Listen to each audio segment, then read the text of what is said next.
Hi Pokernerve team, Acesup here. This video we're going to talk about using the scripting feature in PioSOLVER. Apologies if the camera there, the frame rate is a little bit low. It does tend to lag a bit when I'm using a lot of PC resources, and Pio does certainly use a lot of resources. So let's get right into it. The first thing you want to do when you're using the scripting feature, which is basically a feature that allows you to run solutions in the background, and we'll talk about how to do that, limitations of it, and also how you can use that to do some study with Pio. So once you put in your ranges and your configuration for the hand, which to do, I'm just going to load a tree to save some time here. So I've just loaded up a 2-4-5 rainbow board here. I've got some ranges in. Recently, I've been doing some heads up, playing a little bit of heads up cash. And it's a little bit murkier, I think, the decision, because the ranges are so wide. A lot of the time as MTT players, we're used to certain fairly set ranges, say UTG versus the big blind defender. We've got a tight range versus a wide range. We understand range advantage, but we also understand nut advantage on certain connected boards and low boards and so forth, how that will actually assist the big blind's range in terms of they can have a lot of combinations that are going to interact with that board, which they can then use to their advantage to check raise at a higher frequency and so forth. I think that's a lot more sort of standard for MTT players, but when there's wide ranges battling against each other, things aren't always as clear. So I'm going to be taking a little bit of a look at that this video. You can see here I've got 3 different C betting sizes, a couple of different barreling sizes, a half pot and close to full pot. I'm going to leave in a bet size here, but you can take that out.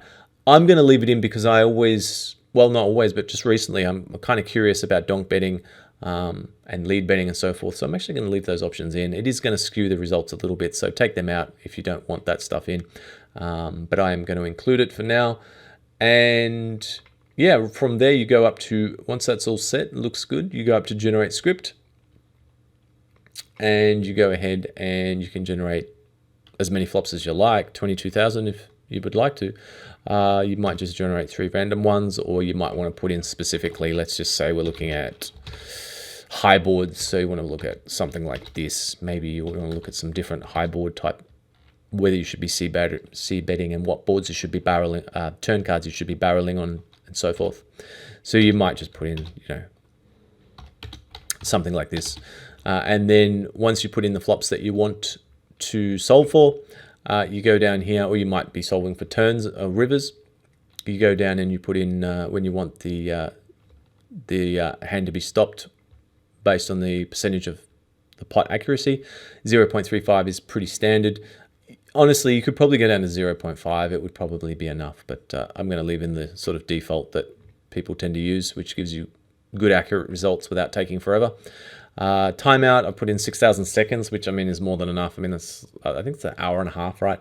I hope that it isn't taking that long to solve for one hand. But anyway, if you're using a laptop, MacBook, or some sort of PC that overheats, you might want to give your PC a break because the processor will be pretty flat out for the entire time. So if you're running scripts overnight, solving for a whole bunch of situations, you might want to give your laptop, especially if you're using a laptop, give it a chance so it doesn't overheat. Give it a little break after each solution. Ignore memory check. You can probably just leave that. That's no biggie. Micro saves, small saves or full saves. Full saves are going to be a few gig. Small saves are going to be a few meg. Big difference. I usually do small saves. Most people don't have the resources available to do full saves, but if you can, full saves are much better because you can node lock. And it's a huge limitation not being able to node lock. But in terms of actual GTO study, small saves are great because you can look at what a optimal strategy would be for, or GTO strategy for C betting and then barreling and so forth. And there's certain takeaways that you can get from that. But I'll talk about the limitation as well as not being able to node lock in a moment.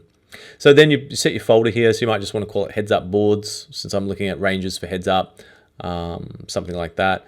And then you just generate your script. It comes up with some code, and then you go up to script and click run this script. And that's just going to run and put the solutions in that folder. I'm not going to run it now because I don't want to slow down the PC while I'm doing all this stuff. I've already got not a lot of resources available. So yeah, that's how you do it. And then you can see here, if I go into File, Load Tree, here's a bunch of, say, flops that I've run a script on recently. One of the cool things is once you get your flops, or boards solved for, you can actually push Control-Shift-O.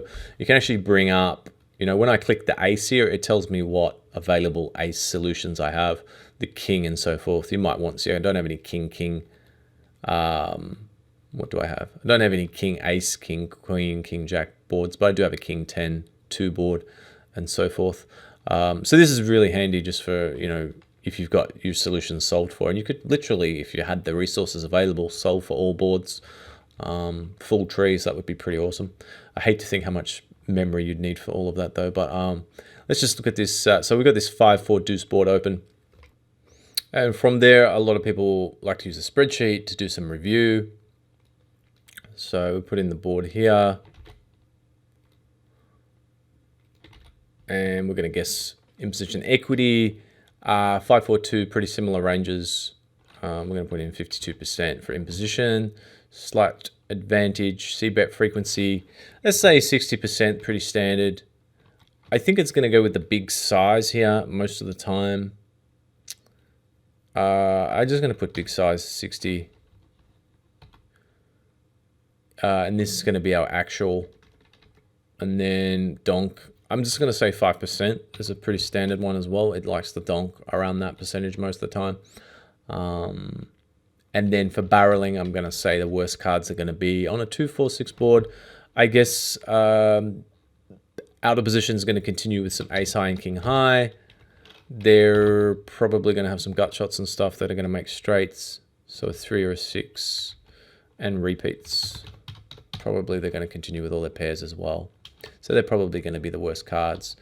I guess it's going to bet 50% size or an 88% size depending on those worst cards. It's probably on the, or mostly anyway. So like if it's an ace, let's say an ace 3-6, it's probably going to do the smaller bit.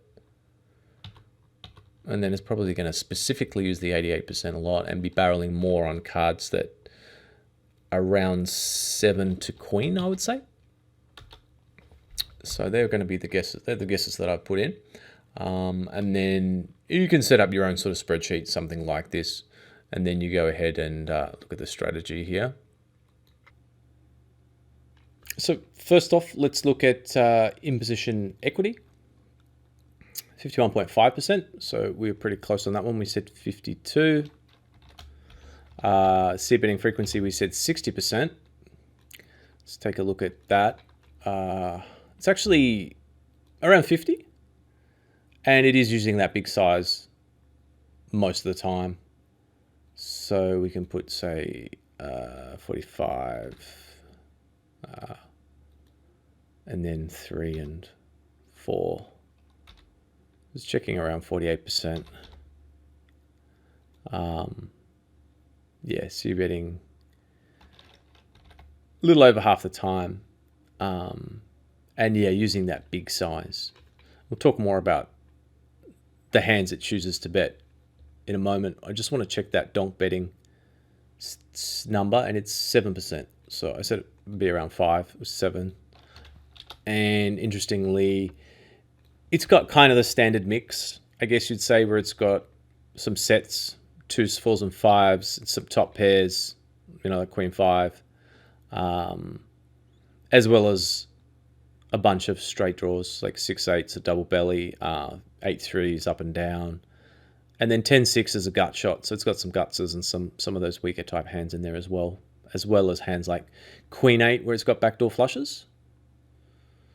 Queen 7, backdoor flushes, not betting the hearts, betting the backdoor flushes. Sorry, donking, donk betting. So yeah, that's always interesting. I like seeing what it's doing with donks. So around 7% is not insignificant. Just got to keep in mind that is going to affect the ranges a little bit in this example, because I've left that in.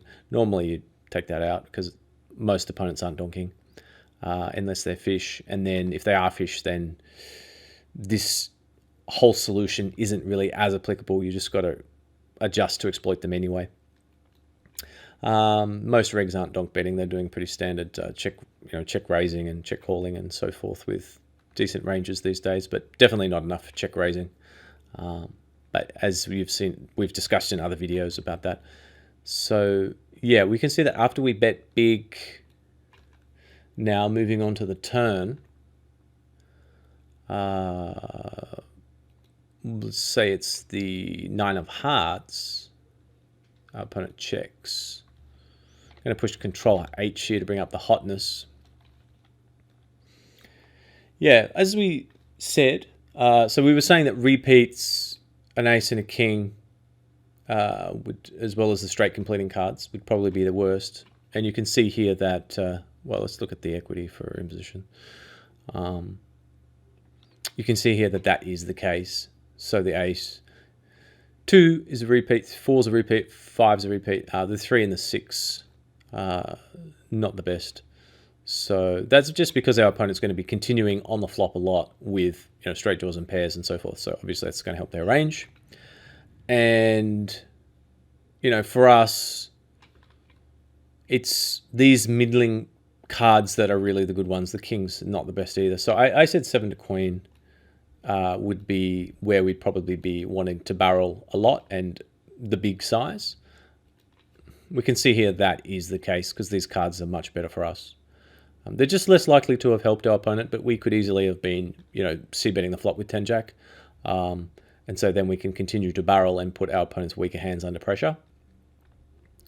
Especially if they've continued with ace or king high, or they've got bottom pair or something like that. So I want to be barreling a lot and a big size to put pressure on our opponent with these middling cards. And then some small c-bets on the ace and those straight completing cards.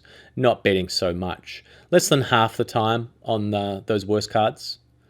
And in the case of the 3, checking 67% of the time. So doing a lot of checking. Checking half the time on the 6. Checking half the time on the ace. But yeah, continuing around 70% of the time on some of those better cards for us. And you can see the reason for that now. Just to take a little bit of a look at the ranges a bit more. You do see that after a check, you can see a fairly typical sort of betting some of these weaker hands like Jack 7, Queen 8 and so forth. Hands that don't necessarily get mine if they get check raised and blown off their equity. And then, compare that to their counterpart, like a Queen 8 off versus a Queen 8 suited. You can see that the suited, it's going to bet the hearts, but it is checking when it's got the backdoor flush. It's got 2 overs with a backdoor flush. It doesn't really want to get check raised and blown off its equity with those types of hands that can pick up a lot of can hit some good turn cards, basically some top pairs or flush draws and so forth. So doing a little bit more checking with them, betting lots of pairs, top and middle pairs, checking a lot of the bottom pairs if they don't have a straight draw or high card with them. Betting some of the gut shots like Jack 6 and so forth. So all pretty standard stuff here. Checking some of the ace highs back. Betting most of the overpairs the majority of the time. So yeah, that all seems to make sense. And then if we did say get let's say Jack of diamonds, and our opponent checks, you can see that, as I was saying, this is a card that's pretty good for our range. We do c-bet, as we just saw, with a lot of jacks, and you can see now like 10 jack, jack 9, jack 8, jack 7, jack 6. These are all hands that now hit top pair and going to continue to bet. One thing to do keep in mind, it's fairly interesting, is that you can see here that we don't always necessarily barrel our high cards, like a Queen 10 of diamonds, even though we've picked up a flush draw. And I think that's probably one thing that most players generally do, is like, oh, I've got a flush draw now, I'm going to continue to barrel. But Pio generally likes to bet sort of bluff with a bit more polarized. If you look at the equity of a hand like Queen 10 of diamonds, it's around 40%, which isn't too bad. It's not really a hand you want to bet and get raised with, though, as opposed to, say, Queen 8, where you only have 20% equity. You don't really mind getting blown off that. So Queen 10 can make some top pairs. Obviously, it can make flushes, which is going to be really strong. And it can also just have, showdown little bit of showdown as well. Some of the time you just might be good at the river with queen high or king high or something like that. King high, you can see, has got pretty good equity, 42% for king 10 of diamonds. So it is actually putting that in a checking range most of the time. I'm bluffing with some of the other, semi-bluffing with some of the other king highs. King 9, king 8. What about king 3 of diamonds? You can see when it's got the up and down with the flush draw, it's just, yeah, I mean, now it's pushing a lot of equity with that hand, 46%. It can make some pretty nutty hands on the river, so it's betting that one. It is semi-bluffing with that one. So I think that's interesting to look at. So what we've done now is we've used the spreadsheet to do some sort of test ourselves for a GTO strategy in terms of on the 2-4-5 rainbow board in a heads-up scenario with wide ranges, how often we should be c-betting, and we looked at the equities and the sizing we should be c-betting, and then analyze the turn in some detail using the hotness feature. And so this is the sort of thing that you can do when you do the scripting, is you can just, you know, run through, you've got a whole lot of boards, so you can just go bang, bang, bang, bang. As I showed you here, you can push the Control-Shift-O, and you can say, okay, I've done that board, moving on to the next one, King 10-2, load it up, bring out your spreadsheet, in here, King 10-2, bang, bang, bang, bang. So you get a really good sort of feeling for what sort of boards you should be betting on and what sizes, and then, of course, what you should be barreling on. It gives you a good overall perspective of a nice, strong GTO strategy. Obviously, you're not going to be able to remember all the details. You know, I'm not going to be thinking, oh, okay, I'm going to mix in some, you know, some 40% bets 3% of the time. You know, I'm not going to be, I'm just going to be thinking, okay, 2, 4, 5 board, we want to go big size, 60% c-bet, and we're c-betting about half the time. So, you know, that's going to be pretty accurate. And that's not, I don't think that's too unrealistic to remember. Obviously, there's a lot of different flop textures, but I think generally you see these patterns based on the, you know, the connectivity of the board and the rank.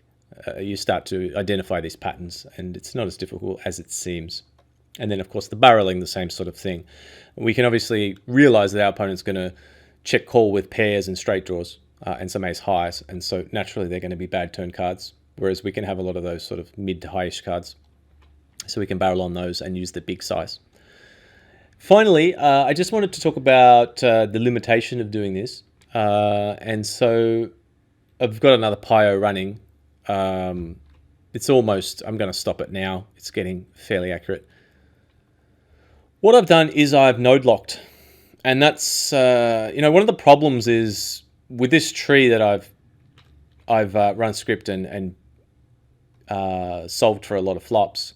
The problem is that when you go to set strategy and node lock, and we do lock all combos, set strategy. No, it says you cannot do that because it's an incomplete tree. So naturally, it can't really give you the best solution. I mean, you can't set an opponent's strategy and then work out the best solution for that when you don't have the whole tree, because it doesn't know what to do on the later streets and how it's going to, you know, what strategy it's going to use. So that's a bit of a problem because we always want to be adjusting to our opponents, especially if you're using, you know, playing MTTs, using it for PO for MTTs, which most of us watching this video are.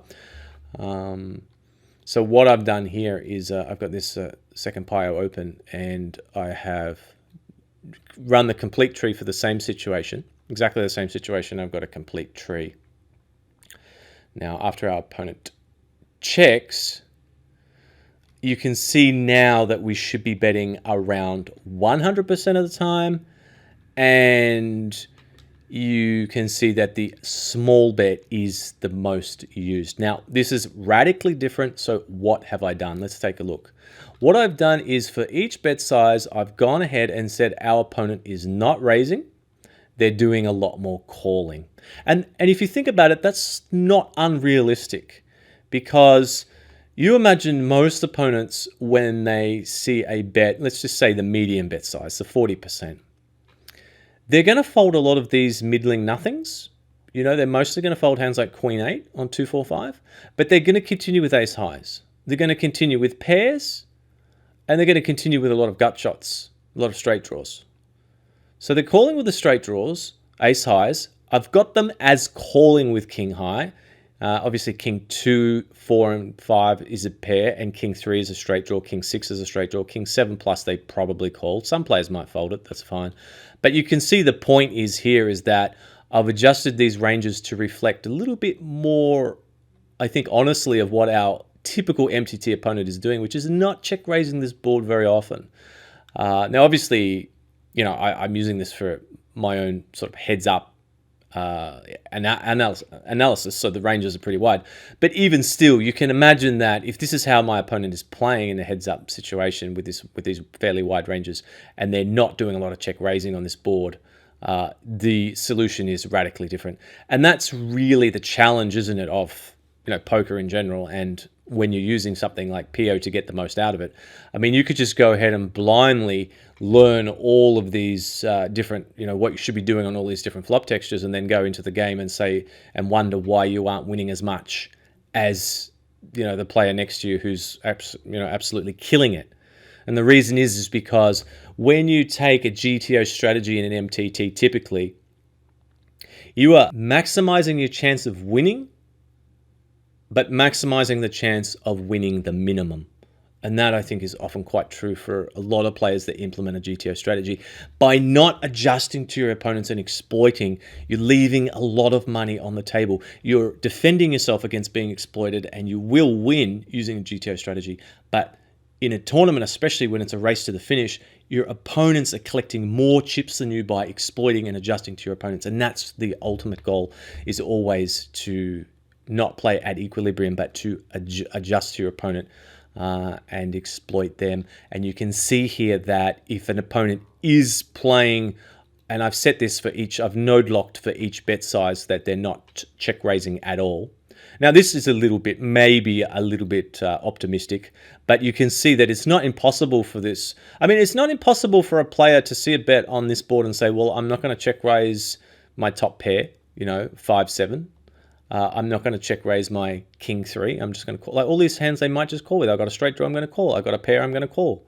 What if my opponent has aces? I'm just going to call with my 5. It's not that unrealistic. Some opponents will play fairly similar to this. And you can see that when they do now not check raise, they do a lot more calling.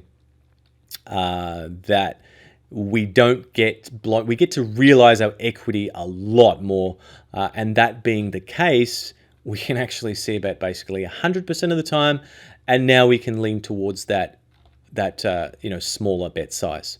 So what do we take away from this now? Well, you can see if you do have your scripts, if you do have, and I should point out that in PioSOLVER, it's the pro version that comes with, it says here, fully scriptable. You can run the scripts. The pro version has 2 activations, and that's important because you can share it with a friend, and then you can both use your scripting. Right? Whereas if you buy the basic version, the price, if you split with a friend, you'll save a little bit by getting the pro version, but you'll also get the extra feature. The basic version, $249, as you can see, only 1 activation. So you can't share it with a friend, and it doesn't have the scripting. So try and get the pro if you can, share it with a friend. If you want to access the scripting, you can let it run overnight, work out a whole bunch of solutions, open them up. But just to keep in mind that when you do that, if you're not saving full trees, you can't just go in a node lock and say, okay, this is interesting, but how would I adjust to an opponent that I might play regularly? So it's just important. So you want to be thinking, okay, so this is the GTO. I should be betting big 50% of the time, but what is this opponent doing? What is this specific opponent doing? Well, he's not aggressive. He's very passive. Okay, so what does that mean? Well, that means I'm not going to get check raised often, so I can increase my c-betting frequency. I think I can be c-betting as much as 100% on this board because he's not going to be check raising, and he might even be over folding. So then you think about, okay, if I'm betting that often, then I can start to use a small size. I'm going to get a lot of folds. It's going to be very profitable. Is there any hands that I want to bet big with? And then you might decide to bet bigger with 7s and 8s and hands 6s for protection and hands like that. Maybe some top pairs, and that sort of thing. Maybe some of these ace highs to deny equity and so forth.